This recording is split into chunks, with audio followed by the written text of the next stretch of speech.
Matahari terik membakar pasir, sementara angin membawa butiran pasir yang menyakitkan wajah. Faris, seorang pedagang muda, berjalan tertatih-tatih, haus dan kelelahan. Ia kehilangan arah setelah badai pasir melanda. Dengan sisa tenaganya, Faris mencoba mencari perlindungan. Ia tak tahu apakah harapan masih ada. Sampai sebuah cahaya kecil di kejauhan menarik pandangannya. Apakah itu nyata atau fata morgana? Pikirnya, namun ia tak punya pilihan lain selain mengejarnya. Desa kecil itu muncul seperti oasis di tengah kehampaan, rumah-rumah dari batu tampak sederhana, tetapi semuanya gelap, seolah tidak ingin menarik perhatian dunia luar. Penduduk desa berpakaian serba hitam, berjalan dengan tenang dan penuh kehati-hatian. Faris merasa lega menemukan kehidupan, tetapi ada sesuatu yang aneh di desa ini. Wajah para penduduk setengah tertutup dan mereka berbicara pelan, seakan takut ada yang mendengar. Meskipun begitu, mereka menyambutnya dengan ramah. Ketika malam tiba, rasa penasaran Faris mulai tumbuh.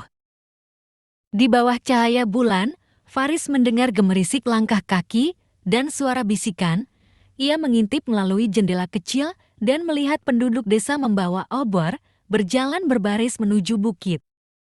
Faris menunggu sampai suasana tenang, lalu diam-diam mengikuti jejak mereka. Ia tidak tahu apa yang akan ditemukan, tetapi nalurinya berkata bahwa rahasia besar sedang disembunyikan di balik bukit itu. Di atas bukit, pintu batu besar berdiri megah, dihiasi ukiran-ukiran kuno yang memancarkan aura magis. Penduduk desa berdiri melingkar, sementara tetua mereka membaca mantra dalam bahasa yang tidak dipahami Faris. Ketika pintu batu itu terbuka, suara gemuruh terdengar, seakan bumi menyambut rahasia yang selama ini tersembunyi. Faris menyaksikan penduduk desa memasuki lorong gelap dan tanpa berpikir panjang, ia pun mengikuti mereka.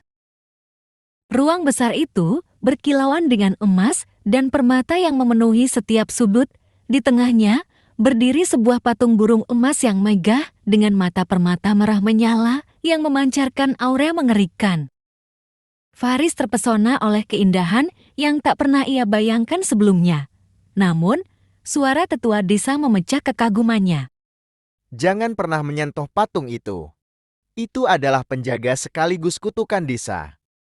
Saat Faris mencoba mundur, kakinya tersandung batu kecil, menciptakan suara yang menggema di ruang harta.